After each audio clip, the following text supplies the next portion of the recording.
मेरे सभी विद्यार्थियों को मेरा प्यार भरा नमस्कार।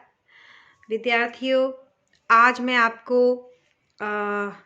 कक्षा 12 की जो पाठ्य पुस्तक है आरोह भाग 2, उसमें लक्ष्मण मूर्छा और राम विलाप जो अध्याय आपका रामचरितमानस से लिया गया है उसमें कुछ चौपाइयाँ, जब लक्ष्मण को मूर्छा लगती है और किस तरह से राम विलाप करते हैं, राम का जो मानवीय रूप है, उन्होंने जो लीला दिखाई है, मानवीय रूप की जो लीला दिखाई है, ठीक है, उसका इसमें वर्णन किया गया है। तो मैं रामचरितमानस के तुलसीदास जी ने बहुत सुंदर तरीके से राम का जो सांसारिक रूप है वो दिखाया है। यहाँ पे भगवान राम किस तरह विलाप करते हैं, हालांकि वह जानते हैं वो सारी लीला उन्हीं के द्वारा रची गई है, वो जानते हैं कि क्या होना है और क्या होगा, लेकिन फिर भी एक मानव को समझाने के लिए और मानवीय रूप को उन्होंने दिखाने के लिए यहाँ पर यह लीला रची है। तो इस पाठ में जो चौपाइयों के कुछ अंश लिए गए हैं लक्ष्मण मूर्छा और राम विलाप के, उसको मैं, ये लंका कांड से लिए गए हैं, उसको मैं आपको सुनाने जा रही हूँ। देखिए, तब प्रताप उर राखी प्रभु, जय हूँ नाथ तुरंत, अस कही आय सुपाय पद, बंदी चले हनुमंत। भरत बाहु बलशील गुण, प्रभु पद प्रीति अपार, मन महु जात सराहत, पुनि पुनि पवन कुमार।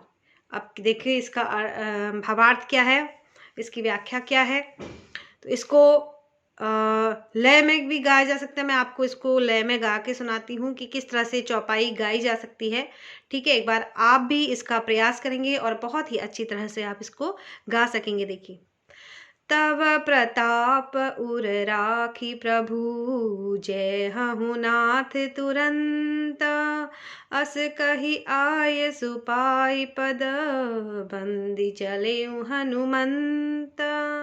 भरत बाहु बलशील गुण, प्रभु पद प्रीति अपार, मन महु जात सराहत, पुनि पुनि पवन कुमार। इसको इस तरह से भी आप पढ़ सकते हो। और एक और इसकी लय है, तब प्रताप उर राखी प्रभु, जय हूँ नाथ तुरंत, अस कही आय सुपाय पद, बंद चले हनुमंत। भरत बाहु बलशील गुण, प्रभु पद प्रीति अपार, मन महु जात सराहता, पुनि पुनि पवन कुमार। तो यहाँ देखिए, राम लक्ष्मण के मूर्छित होने के पश्चात राम उनकी दशा को देखकर विलाप कर रहे होते हैं।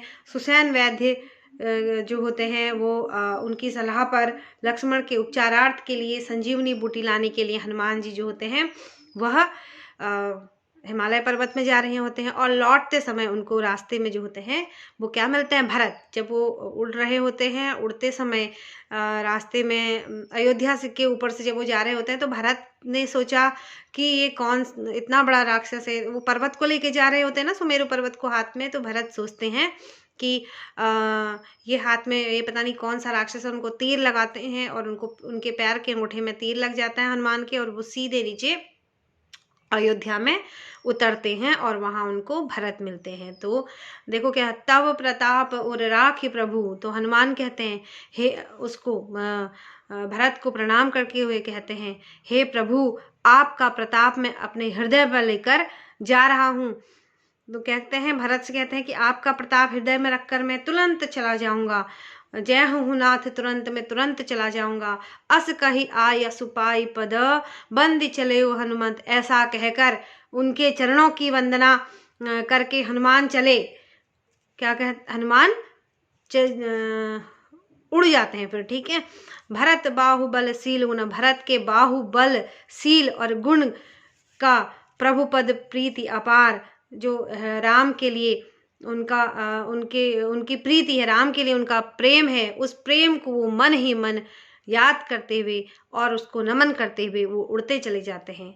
मन मोहु जात सराहत, मन ही मन में उसकी सराहना करते हैं और पुनि पुनि पवन, बार बार उनकी सराहना करते हैं और पवन कुमार जो होते हैं यानी कि हनुमान, वह मार्ग में चले जाते हैं। ठीक है, ये था पहला काव्यांश। अब दूसरा देखिए,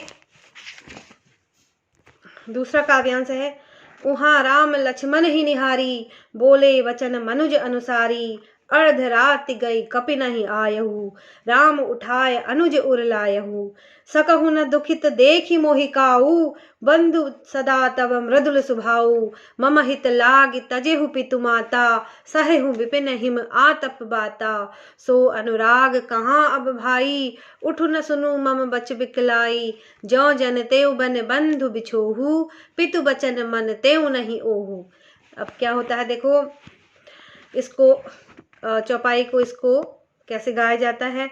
उहाँ राम लक्ष्मण ही निहारी, बोले वचन मनुज अनुसारी, अर्ध रात गई कपि नहीं आयऊ, राम उठाय अनुज उर लायऊ, सकहु न दुखित देखी मोहि काऊ, बंधु सदा तब मृदुल सुभाऊ, मम हित लागी तजेउ पितु माता, सहेहु विपिन हिम आतप बाता, सो अनुराग कहाँ अब भाई, उठाहु न सुनि पुनि मम बच बिकलाई, जौ जन तेउ मम बंधु बिछोहु, पितु वचन मन तेहु नहीं ओहु।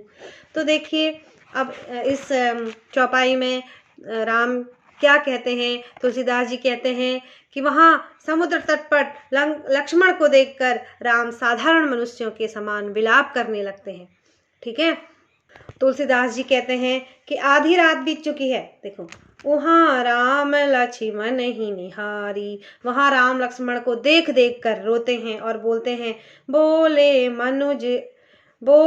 वचन मनुज अनुसारी, और बोलते हैं कि आधी रात बीत गई है। क्या बोलते हैं देखो, अर्ध रात गई कपि नहीं आयो, आधी रात बीत गई है लेकिन कपि यानी कि हनुमान अभी तक नहीं आए हैं। राम उठाय अनुज उर लायहूं, और राम अपने प्रिय लक्ष्मण को, अपने भाई लक्ष्मण को उठाकर अपने हृदय से लगाते हैं।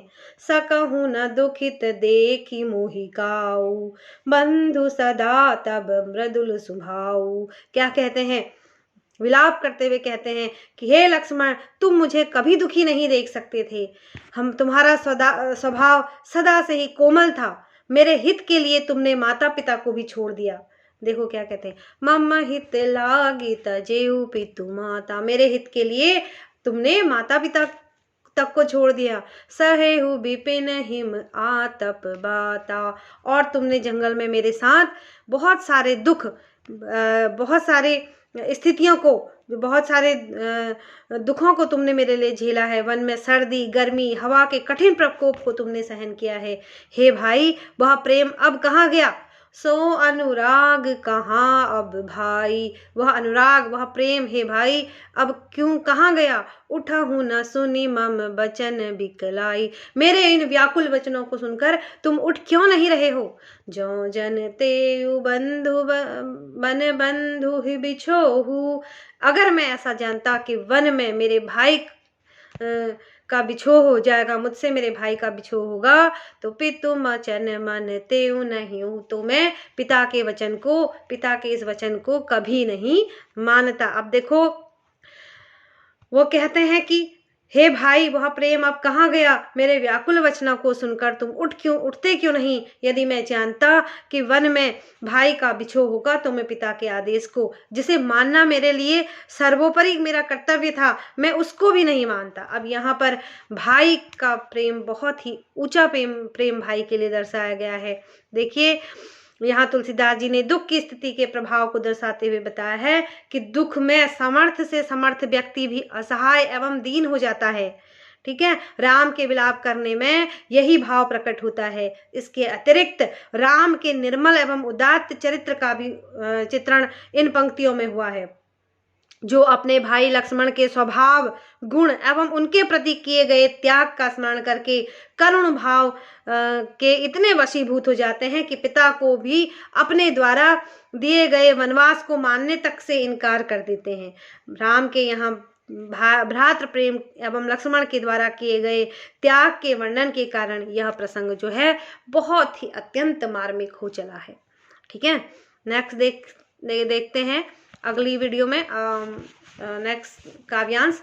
ठीक है, इसमें 6 काव्यांश हैं। पहला दूसरा मैं इस वीडियो में बता चुकी हूँ, दूसरा तीसरा चौथा पांचवा जो है और छठा अगले आने वाली वीडियो में मैं आपको बताने जा रही हूँ। तब तक के लिए नमस्कार, और मेरी इस वीडियो को लाइक करें, ज़्यादा से ज़्यादा शेयर करें ताकि सब बच्चों तक ये पहुंच जाए और वे लाभ उठा सकें इसका। अगर आपको इसका अर्थ समझ में आ जाएगा तो आप किसी भी प्रकार का जो एग्जामिनर आपसे क्वेश्चन पूछेगा उसका उत्तर आप सही दे पाओगे। और मेरे इस चैनल को सब्सक्राइब करना ना भूलें बच्चों, और कमेंट अवश्य करें कि आपको यह कैसा लगा, आपने कितना लाभ लिया और आपके लिए लाभदायी है। तो आगे भी आपको अगर कोई किसी प्रकार की वीडियो चाहिए हैं और किसी प्रकार की हेल्प अगर मेरे द्वारा चाहिए तो मैं वो अभी आपको प्रोवाइड करूँगी। ठीक है, तब तक के लिए इतना काफ़ी है। मिलते हैं अगली वीडियो में।